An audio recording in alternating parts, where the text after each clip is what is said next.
Varahi silks వారి grand festive celebrations పొందండి 10,000 రూపాయలు ఆపై కొనుగోలుపై బంగారు నాణెం ఉచితంగా.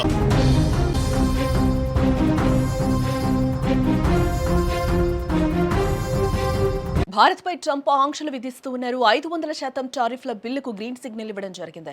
రష్యాపై ఒత్తిడి పెంచేందుకు ద్వైపాక్షిక ఆంక్షలు విధిస్తూ ఉన్నారు. రష్యా నుంచి చమురు కొనుగోలు చేస్తుంది భారత్. రష్యాపై కోపంతో భారత్పై అధిక సుంకాల్ని పెంచే ప్రయత్నాలు ట్రంప్ చేస్తూ ఉన్నాడు. ఈ నిర్ణయాలపై విపక్షాలు ఆందోళన కూడా వ్యక్తం చేస్తున్నాయి. అత్త మీద కోపం తుత్త మీద చూపినట్లు ఇప్పుడు ట్రంప్ వ్యవహారం కూడా అలానే ఉంది. రష్యాపై కోపం భారత్పై అక్కసు వెళ్లగక్కుతూ ఉన్నాడు అమెరికా అధ్యక్షుడు డొనాల్డ్ ట్రంప్. అట్లాంటిక్ మహాసముద్రంలో రష్యా ఆయిల్ ట్యాంకర్ను అమెరికా సీజ్ చేసిన వేళ రష్యా కూడా ఘాటుగానే బదులిస్తూ ఉంది. ఈ నేపథ్యంలోనే రష్యాపై ఒత్తిడి పెంచేందుకు ద్వైపాక్షిక ఆంక్షల బిల్లుకు ఆయన గ్రీన్ సిగ్నల్ ఇవ్వడం జరిగింది. ఇందులో భాగంగా రష్యా నుంచి చమురు కొనుగోలు చేసే భారత్ చైనాలపై సుంకాలను 500% పెంచేందుకు సుముఖత వ్యక్తం చేశారు. అయితే ఈ బిల్లుకు వచ్చే వారం ఓటింగ్ జరగనున్నట్లుగా కూడా మనకు తెలుస్తోంది. రష్యా నుంచి చమురు కొని యుక్రెయిన్లో పుతిన్ చేస్తున్న రక్తపాతానికి భారత్, చైనా, బ్రెజిల్ పరోక్షంగా నిధులు సమకూరుస్తున్నాయనేది అమెరికా ప్రధానంగా ఆరోపిస్తూ ఉంది. అయితే ఇలా పెద్ద మొత్తంలో టారిఫ్లు విధిస్తే రాబోయే రోజుల్లో చమురు కొనుగోలు చేయకుండా ఈ బిల్లు అడ్డుకుంటుందన్నారు. ఈ బిల్లు ప్రకారం ఆయా దేశాలపై 500% టారిఫ్లు వేసే అధికారం యుఎస్కు ఉంటుందనేది వారి అభిప్రాయం. ఇక ఈ బిల్లుపై త్వరితగతిన ముందుకు సాగేందుకు కూడా ఏర్పాట్లు చేస్తూ ఉన్నట్లుగా కూడా తెలుస్తోంది. ఇకపోతే రష్యా చమురు కొనుగోలుదారుల్లో చైనా మొదటి స్థానంలో ఉండగా భారత్ రెండో స్థానంలో ఉందని చెప్పుకోవచ్చు. ఈ చమురు కొనుగోళ్లపై ట్రంప్ మొదటి నుంచి కూడా ఆగ్రహంతోనే ఉన్నాడు. ఏ విషయంపైనే గతేడాది భారత్ దిగుమతులపై 50% సుంకాలు విధించడం జరిగింది. అటు మరోవైపు వాణిజ్య ఒప్పందానికి సంబంధించి భారత్, అమెరికాల మధ్య చర్చలు కొనసాగుతూ ఉన్నాయి.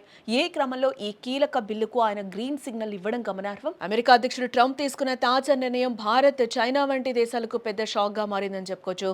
రష్యా నుంచి క్రూడ్ ఆయిల్ కొనుగోలు చేస్తున్న దేశాలకు శిక్షించే ఉద్దేశంతో రూపొందించిన ద్వైపాక్షిక ఆంక్షల బిల్లుకు ట్రంప్ పచ్చజెండా ఊపడం కూడా జరిగింది. దీనివల్ల వచ్చే వారం నుండే భారత్, చైనా నుంచి అమెరికాకు వెళ్లే ఉత్పత్తులపై టారిఫ్స్ ఏకంగా 500% వరకు పెరిగే ప్రమాదం కనిపిస్తోంది. యుక్రెయిన్ యుద్ధానికి నిధులు సమకూరుస్తున్న రష్యా ఆర్థిక మూలాలను దెబ్బతీయడమే లక్ష్యంగా వాషింగ్టన్ ఈ కఠిన చర్యలకు సిద్ధమైందని కూడా తెలుస్తోంది. Republican senator Lindsey Graham, Democratic senator Richard Blumenthal సంయుక్తంగా రూపొందించిన ఈ బిల్లు రష్యా నుంచి క్రూడ్ యురేనియం కొనుగోలు చేసే దేశాలపై తీవ్రమైన ఒత్తిడి తీసుకురానుంది. రష్యా ఇంధనంపై ఆధారపడే భారత్, చైనా, బ్రెజిల్ వంటి దేశాలకు రాయితీతో కూడిన చమురు కంటే అమెరికా విధిస్తున్న పెనాల్టీలే భారంగా మారేలా ఈ చట్టం రూపొందించబడింది.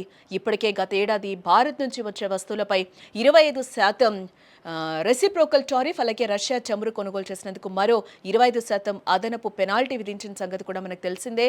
అయితే తాజాగా తీసుకొస్తున్న బిల్లుతో కొన్ని ఉత్పత్తులపై ఈ డ్యూటీలు ఊహించిన స్థాయికి చేరుకోనున్నాయని కూడా తెలుస్తోంది.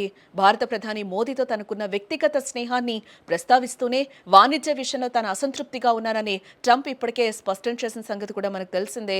తనను సంతోష పెట్టాలంటూ ట్రంప్ బహిరంగంగానే దీనిపై కామెంట్స్ కూడా చేయడం జరిగింది. మోదీ మంచి వ్యక్తి, కానీ నేను సంతోషంగా లేనని ఆయనకు తెలుసు. నన్ను సంతోష పెట్టడం చాలా ముఖ్యం. వారు వాణిజ్యం చేస్తున్నారు, వారిపై టారిఫ్లను చాలా వేగంగా పెంచగలనంటూ కూడా ట్రంప్ వ్యాఖ్యానించాడు ఇటీవల. కేవలం క్రూడ్ ఆయిల్ మాత్రమే కాకుండా భారతీయ బియ్యం అమెరికా మార్కెట్లో తక్కువ ధరకు డంపింగ్ అవుతుందన్న ఫిర్యాదుల నేపథ్యంలో బియ్యంపై కూడా అదనపు సుంకాలు విధించే అవకాశం లేకపోలేదు.